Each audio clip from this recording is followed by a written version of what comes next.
IHP Média, la chaîne qui vous édifie. Pendant la mission Simon Kimba, c'est un prophète dédié.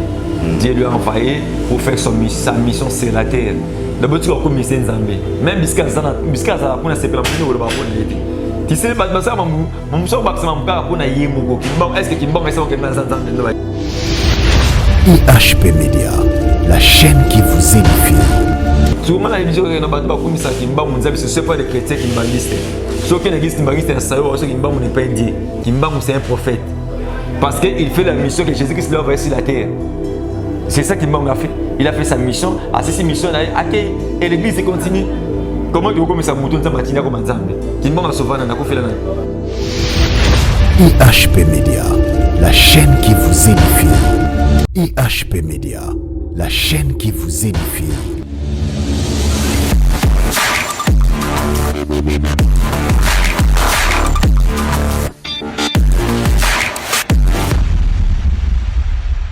Shalom peuple de Dieu et Bino Batubozola Nabiso partout dans le monde, place pour Ali. En tout cas, Topé Sinzambe merci. Nangolo a ebina ko sala biso ya komona les sous émission ya Sikabo etika etekolo apambola yo et yo motovi ngolo Topé si biso opportunité na disponibilité na yo ya koyeba ko na biso à travers internet tona chaîne na biso EHP Média merci. Longoni ya mingi Topé si bino et merci pe na bino batu obo mesana toujours au sambela pona sala oyo et pambate na makasi na biso moko to kokate soki nzambe a tchelo bokote merci et n'assurez à travers cette émission aux ala béni pourquoi pas nzamba sala makambo ya minene tant makomi lobi oyaye et pa inaye azonga kalulenge ayakite merci beaucoup avant to le kana Losambo na présenté bino mosala nzambe tozana awa parce que nazanga mokote au nom du prophète Berlin Luko Kibishima tozana ensemble mbote mosala nzambe mbote papa oui bana nzambe bazolanda yo moi salutation ceux qui ont ça bango salutation na peuple de Dieu tout balanda biso de partout vraiment que Dieu vous fasse grâce je suis béni parce que ce matin cet après-midi pourquoi lelo nous allons balanda kuna bino. Vraiment, merci beaucoup, Nzambe, à Pambola Biso. Voilà, je remercie Biso en toutes choses, photos du Seigneur Jésus-Christ, tout chaye au début, à Zana Alpha, voilà pourquoi nous avons panayo, si on peut prier. Oui, voilà. Fermons nos yeux dans nos maisons, dans nos bureaux, nous voulons remercier les rois de gloire. Seigneur, tu Pamboli Kombonayo, Ngolo Sali Biso, Repère Biso ce journée à l'élo. Nzambe, Tika Temoli, mon centre, à Kamba Biso du début jusqu'à la fin.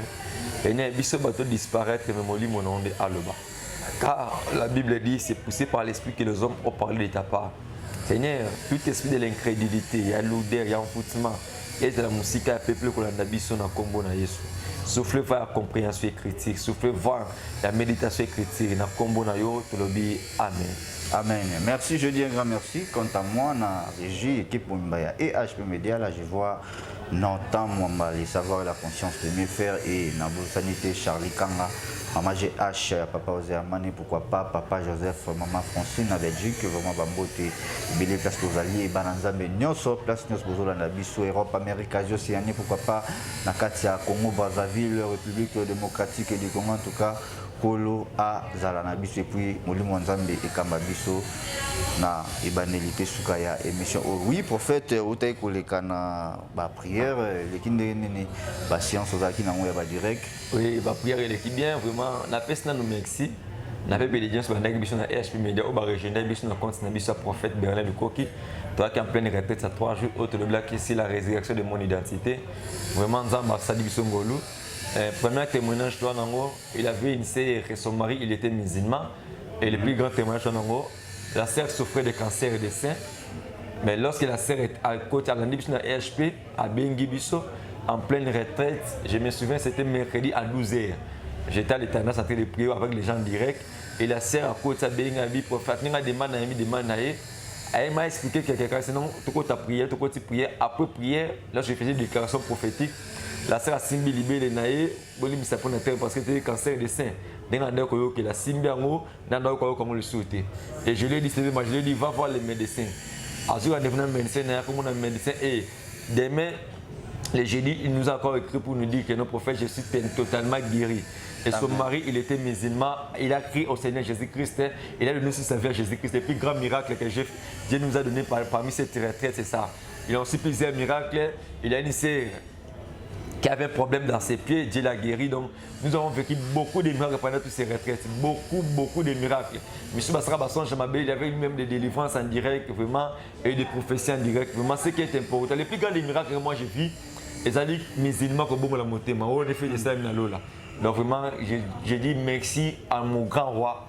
Merci d'Israël. Et notre rendez-vous encore, c'est dans le mois de juin pour notre deuxième édition de notre retraite. Vraiment, peuple de la Guinée-Bissau, on a fait si bien merci. Merci de la disponibilité. Merci dans la chaîne de prière. Et aussi, sur 5 heures à l'élo, Nzambe a sali biso bolamu. Merci vraiment beaucoup. Merci beaucoup, Moussa Nzambe. Alors, avant tout, quand on a un message, Nzambe Tchena Mnaona Olelo pour nous partager ensemble na bisona et HP Media. Vraiment, est-ce que Okoki Kondimana posé au mituna ya ba émission autorité pour ça la dernièrement à propos ya bandeko monsieur Suzanne a quelque chose de déranger bango. Vous êtes prêt? Oui, je suis là. Voilà. Na kozwa ba question mingité, vraiment on voit l'essentiel. Badalobi prophète oté arabien. Maramono soit bien, mais apparence nayo apparemment on dirait trop païen. Suki nayo on dirait mamali. Voilà. Je te bombe on a sauté parce que ça on a suis allé. Kozwa oyo bino bozana ngo comme on va ba na Nzambe et le réseau déranger ba na Nzambe il faut pe to memela ngo bino. Voilà. Réponse na oui, moi j'avais lu cette commentaire. Na ina bisa de quoi na une critique, un conseil simple. Tu sais, ceux qui étaient un pasteur américain, c'est pas un problème. Toujours les Congolais. Pourquoi? Bon, de comment M. Limbisana le banding m'a bêté. Tout le monde est complexe. Ici à Kinshasa, il y a un pasteur d'Allo Samuel. Est-ce que, je me pose d'abord des questions. Dans la Bible me dit que nos Samson était né avec les 7 strass. Samson a beau dans 7 strass. Donc est-ce que Dieu ne marche pas avec Samson? Moi, en tant que prophète, je suis un souki. Et je suis un et en cela, on parle de mauvaise pensée. Puis la Bible dit, il y a un monde Liban, mais Dieu qui va nos cœurs. Est-ce que je suis un serviteur? Je comme ma bébé, ceux qui n'ont qu'à ni des souki. On est comme ma bébé. Ceux qui n'ont pas eu comme un bébé, non. Parce que la gloire de la femme, c'est dans les cheveux. Puis c'est un souki. Mais la carte à la souki, donc, ce que Beta a dit, c'est resté la prophète Berlin. Donc, on a séparé la rango de Nezabongo. Et Zambe a salé la rangate pour Nasuki. Zambe a salé pour le Zakat Nangai. Mais apporte Paul à lobby, ne vous conformez pas au monde. Tant aux autres Tikalo, Morabongo, aux autres Kokanana, Babeta Rabale, Naba musicien.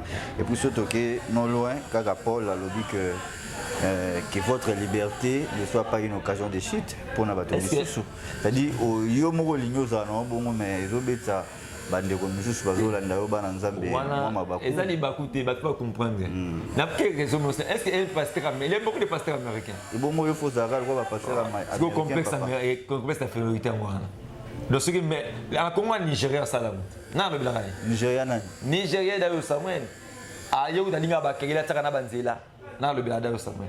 Est-ce que Dieu ne raconte de ces choses là? Non. Montre-nous l'agneau, cela nous suffit. Moi je te montre l'agneau. Celui qui est mort pour toi, la beauté de l'agneau. Moi, Dieu m'utilise. Les cheveux, sur les achètes, pour nous, mais dans le cas de votre c'est plus sabat.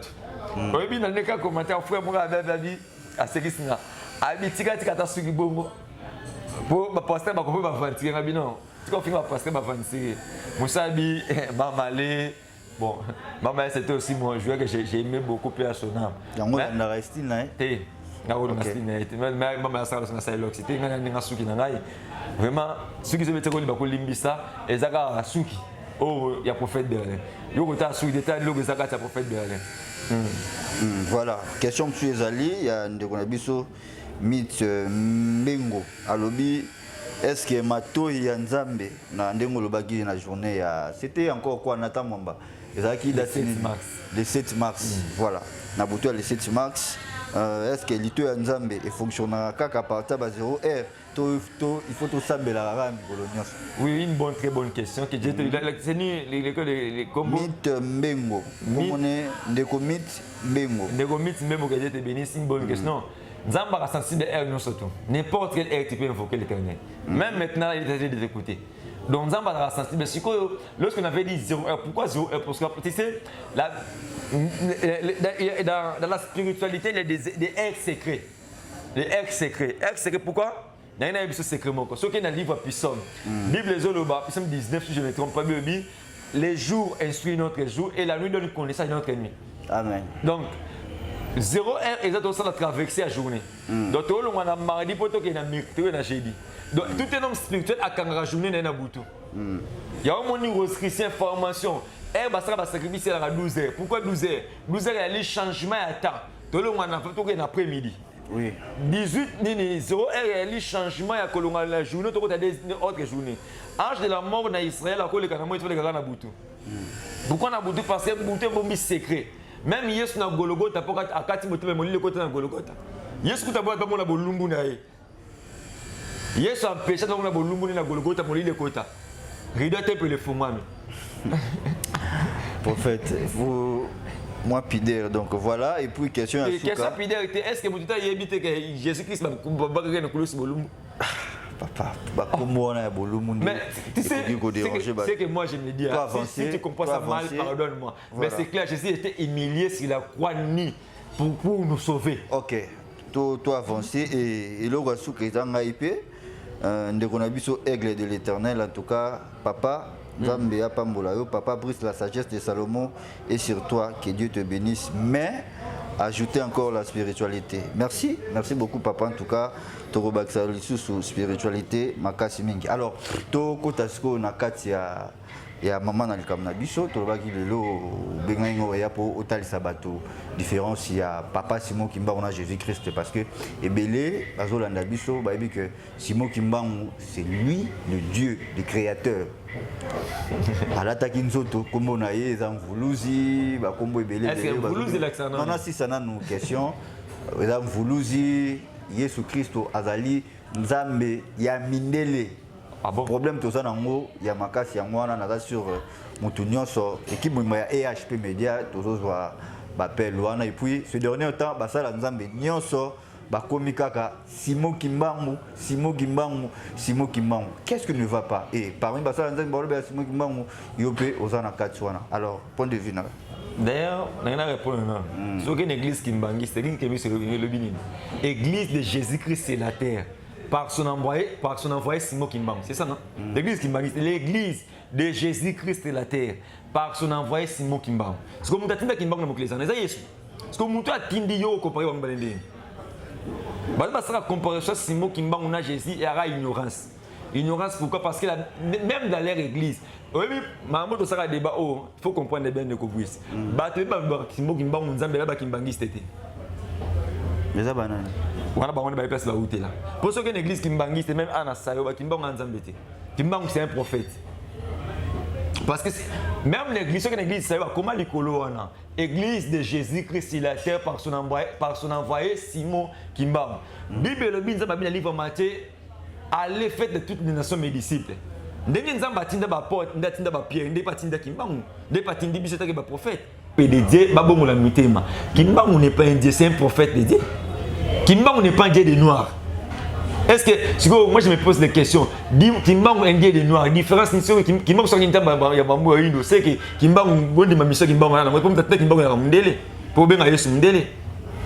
Tu vois, pour bien aller sur Jésus Mundele. Parce que tu as Tinda Kimbangu, parce que on dit, parce que bon dit, bon à Mundele pour Ani. Non, problème est ali, balobi que Simon Kimbangu, donc il y a Liboso, il faut tout reconnaître Nzambe ya Baindo. Et Nzambe ya Baindo, ils en a battu. Moi, je ne sais pas, on a une ignorance. Parce que nous avons la foi, nous avons la conviction. Nous avons Nzambe Oya Zone du Mbela. C'est ça. On comprend, biso ba chrétien, c'est le Seigneur Jésus-Christ. Mais ça, nous avons dit que même la biso Yesu et pas Bamindele, pour bazwa Nzambe Moko Bakot sa biso ngona mutu. Alors, ceux qui n'ont posé question là, parce que Yopé osa déjà révélation que Simon Kimbangu osa reconnaître Simon Kimbangu. Alors pour Nayo, Simon Kimbangu Azanani. Et ça, papa n'a mis Simon Kimbangu, c'est un prophète de Dieu. Dieu lui a envoyé pour faire sa mission sur la terre.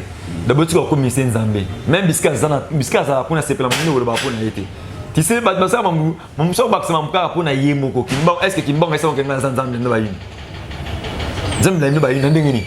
Donc Kimbangu c'est un prophète, il a fait son temps avec Jésus, il a pris sa mission sur la terre. Et il a terminé sa mission. Donc tout le monde a sa mission sur la terre. Tu vois? Donc Kimbangu a fait sa mission, il a terminé sa mission. Souvent la religion est comme ça, Kimbangu ce n'est pas des chrétiens kimbanguistes. Ceux qui n'existent kimbanguistes, Kimbangu n'est pas un dieu. Kimbangu c'est un prophète. Parce qu'il fait la mission que Jésus-Christ lui a envoyée sur la terre. C'est ça Kimbangu a fait. Il a fait sa mission, à cette mission, et l'église continue. Comment tu veux comme ça mouton Matina comme Nzambe? Kimbangu a sauvé Nana Koufela. Il est mort comme tout un serviteur de Dieu, il est mort. Ce qui il y a une confusion. Monsieur Baka va mener à une colonisation, oui. Toute personne va dire que Kimbangu c'est un dieu, c'est un dieu, c'est un dieu. Bon, moi je pose des questions. Est-ce que Kimbangu est ressuscité? Là. On ne peut pas comparer Jésus-Christ avec Kimbangu, c'est impossible. Papa, Moïse était un grand prophète de la Bible. Tous les prophètes de la Bible étaient capables de vaincre la mort. Jésus-Christ était le seul prophète qui était ressuscité à vaincre la mort. Est-ce que Kimbangu était ressuscité? Notre Jésus est ressuscité parmi les vivants. Et nous aujourd'hui, Jésus-Christ est parmi nous aujourd'hui. Il est ressuscité parmi nous. Et Kimbangu était ressuscité. Kimbangu bakotsa epe na kati ya tono bakanga na prison pendant 30 ans. Nazo bima libanda zote ya. Yoka malembe. Azema libanda zote ya wane balobaka. Hein? On dit balobaka ça histoire ça bongo. Voilà. Pour notre Jésus, hein. Il ne faut pas comparer l'homme humain avec Dieu. Oui. Hein? Kimbangu c'est un homme créaté, l'homme humain. Disons-moi, YouTube, Nicole Bastata, Nengolo Bamate. Si moi, par exemple, Kimbangu avec Motorola, il y avait pour nous, ça les rappelle les boumous. Tu vois? Donc, Kimbangu c'est un prophète de Dieu. À côté de ton là-bas, Dieu peut t'utiliser dans une dimension extraordinaire, comme une embêté. Tu sais, donc Dieu va utiliser une dimension extraordinaire, comme une embêté. Tu ne peux pas comparer l'homme avec Dieu. Dieu, il est le créateur, celui qui t'a créé. Dis-moi ce que Kimbangu a créé sur la terre. Même Jérusalem, c'est Dieu qui a créé. C'est Dieu qui a créé tout sur la terre. Jésus-Christ est Dieu. Comment tu peux comparer Dieu avec l'être humain? Non. Donc ça m'a ramené à ma place. Non, bon. Je ne suis pas obligé de vous faire croire que Kimbangu c'est un Dieu. Non, non. Tout le monde est libre. Tu sais, même lorsque nous sommes en train d'étudier, donc les professeurs appellent ça cours, mais là, ils ne comprennent pas cours. Mais ça, ils ne comprennent pas. Donc, Maramanza Bezali, ou à quoi rien Zambé, à quoi rien Zambé. Mais moi, je vous dis, Kimbangu a coupé dans le Golgotha, Kimbangu pas sauvé. C'est lui qui t'a sauvé, c'est Jésus-Christ Nazareth. Donne ta vie à Jésus. Parce que le jour de l'enlèvement, est-ce que Kimbangu a causé l'enlèvement pour qui? On attend l'enlèvement pour Christ, non? Christ va venir pour prendre son peuple. Est-ce que Kimbangu va vous avoir? Bon, la question pour se poser, est-ce que Simon Kimbangu a parlé qui peut Jésus-Christ? Oui, Kimbangu a parlé de Jésus-Christ. Parce que c'est lui qui l'avait envoyé. Il est prophète envoyé par son maître Jésus-Christ de Nazareth. Kimbangu a parlé de Jésus. Comment il peut pas parler de oui. La Bible, la nature même ne vous enseigne pas. Nous avons le président Félix Tshisekedi à Tindingaï. Nous avons le président en France. Nous avons sa mission. Nous avons le président Félix Tshisekedi. Nous avons le président Félix Tshisekedi. Les ambassadeurs qui viennent au Congo, au Belgique, le président Belgique, non? Kimbangu était venu, il était prophète, Jésus-Christ de Nazareth. Parce que c'est lui qui lui a envoyé. Voilà, Simon Kimbangu, le prophète Simon Kimbangu, parmi Basala Nzambe ya Bayindo Baleka et Aza Mokona Bango. Alors, est-ce que Simon Kimbangu a ça qui dit Kimbangiste? Ministère ya Simon Kimbangu et ça la Bambula Boni. Simon Kimbangu a bandi ministère na 1921, si je ne me trompe pas, 1921. Mais est-ce qu'il soit qui tend? Est-ce qu'il Tika qui batou après Koko Fanale? Ce sera Tika qui batou l'église de Kufa. L'église de Côte n'est pas Tika qui batou. Il faut le chiffre de l'église. C'est qui tu vois. L'impression que l'église fait ça dans la vision de Kufa. L'église moi c'est côté parce que nous avons appelé ça vision de continuer. Il y a une c'est de la vision. Parce que ceux qui ont la vision côté l'église fait Kufa. Les te vendent même chez toi les gars AHP. Maman j'ai à chaque chose à télé là. Ceux qui vision ils ont bien compris. Bah descendre ils vont continuer vision. Donc vision fait ça l'a bien compris. Ceux qui vision ont mal compris. Donc, vision de Koufa. Donc, vision de ensemble de Koufa. Surtout l'église de Dieu Koufa. Donc, Kimbangu avait fait son temps, assisté à Naïe, accueilli. Et ça continue l'église Kimbangiste. Donc, c'est ça. Parce que on a vu ce pays Kambo Karango bien. Tout va bien à Kimbangu, on dit que chrétien Kimbangiste était. Au moins ni ça banane. L'église na bisneti ba na yo také ba l'église ba na bisa ba Congo central. So ke kuna au moins na l'église ni ba BDD donc ba l'église ba Budi dia Mayala ba nini de ba Budi dia Congo ba bloka ni ba komisa kimbangu Nzambe. Mais l'église ti ma c'est le que ça va ti. Ba bloka ba Budi dia Congo ba Budi dia Mayala. Kena surtout na autre surtout que nene mingi na Kinshasa awa. So mona l'église ya na commune na Selembao na commune na Bumbu na Makala na côté mususu côté tchango nini côté ba ba Congo ba mingi ba côté ba njili kuna o mo kimbanteki donc ndoko mona l'église wana ebele etondi kuna mais à part voilà, donc merci alors Balanzambe Nyonso Bazolanda yo. Tout moi pose, je vous signale que c'est bel et bien votre humble serviteur, le prophète Berlin Lukoki Bishima. Donc voilà, pour na batu Nyonso Oyo, na mutu na bango bachake kimbango azanzambe. Pourquoi ça bango nini?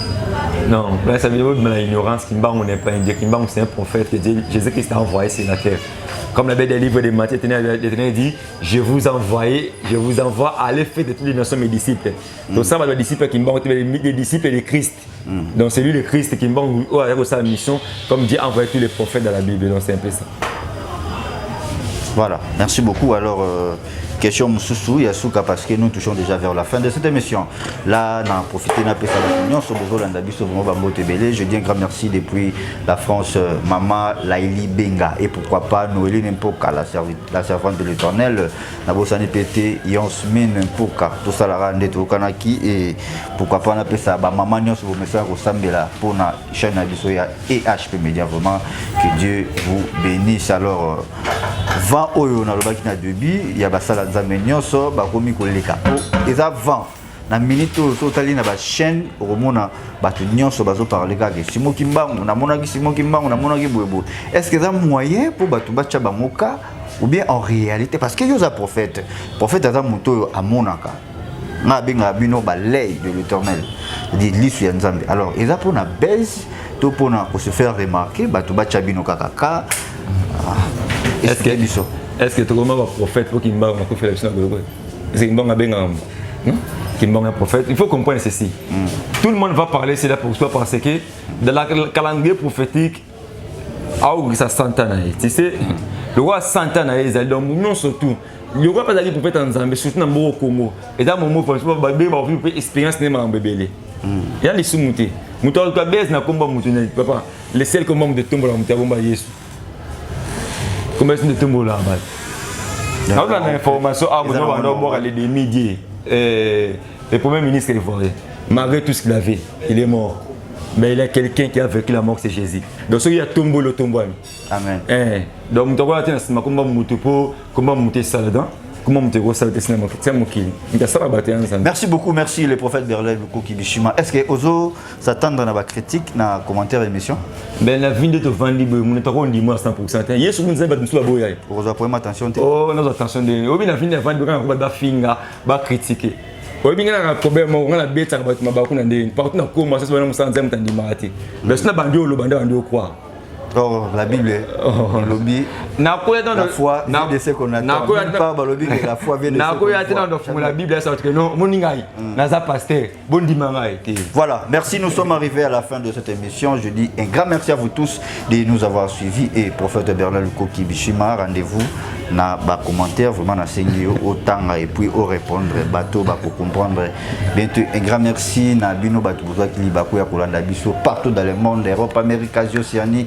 Et pourquoi pas na Katia, République démocratique du Congo. Merci beaucoup. Avant de clôturer la prière, est-ce que vous avez un mot à repetir ça? Non, pas si mot ils sont tellement nombreux. Bino Tumbo tena Bino, na Pessimbo tena Dédé Lucas Cashman et sa femme Mamisa.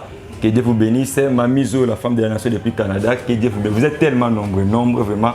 Nzambe Apambo la Bino de partout Bozali et vraiment félicitations à toi. La bombe combo na yo.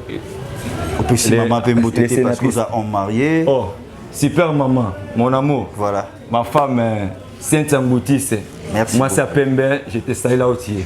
Merci beaucoup. Alors, quant à moi, je dis un grand merci à Salon Le Sao, Bapesibiso, espace à Kitoko, fraîcheur, on a besoin de manicure, pédicure, bafio, on a besoin, il y a Bakabelo, tout ça. On a Bandal Kimbondo, référence ex-mama colonel, donc, Siraveni. Kimbondo na tonde na kati wana mona batie salon lesa chez Tantine Lissi donc tozawana olengi propriété ya Suki ya Manzaka ya Makolo donc ya kande et puis pourquoi pas on appelle ça un grand merci na Montréal na tamambale savoir la conscience de bien faire ya onde sali tobima kitoko boy na plateau et binompe balanzambe nyonso bozaki libaku ya kolana biso. Alors la Bible nous dit que on ne peut pas clôturer cette émission sans toutefois Jésus-Christ azaratu lokola Oméga. Voilà. On peut prier. Dieu d'Abraham, Dieu d'Isaac, Dieu de Jacob. Jésus-Christ de Nazareth, le ressuscité du troisième jour. Le Dieu à qui je suis son serviteur. Seigneur, je prie à qualité de ton serviteur établi. Je recommande ce moment entre tes mains. Car la Bible dit, c'est poussé par l'Esprit que les hommes ont parlé de ta part. Seigneur, on veut de parler par ton Esprit Saint. Seigneur, aide-nous, Seigneur de gloire. Je prie à qualité de ton prophète. Je bénis toutes les peuples de Dieu qui vont suivre cette émission. Seigneur, les gens qui sont malades, guéris les malades. Donne ceux qui ont des problèmes. Seigneur, je bénis toute personne qui va bénéficier de ce message. Au nom puissant de notre Seigneur Jésus-Christ de Nazareth, nous avons ainsi dit Amen. Amen. Bye bye. Au prochain numéro. IHP Média, la chaîne qui vous édifie. IHP Média, la chaîne qui vous édifie.